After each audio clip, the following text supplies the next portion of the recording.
What's up guys, your Biglee here.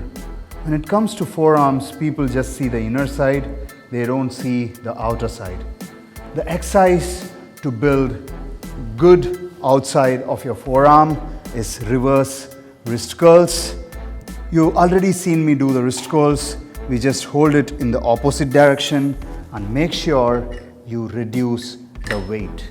Your wrist cannot hold too much weight on this angle, so reduce the weight.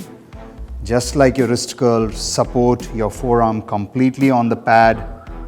Curl it upwards. 10, 9, 8, 7. You can see the forearm doing all the work. And when it comes to forearms, some people even recover after training every day, but I personally prefer training them 3 to 2 times in a week. Until I see you on the next workout video, it's your Biglee over and out.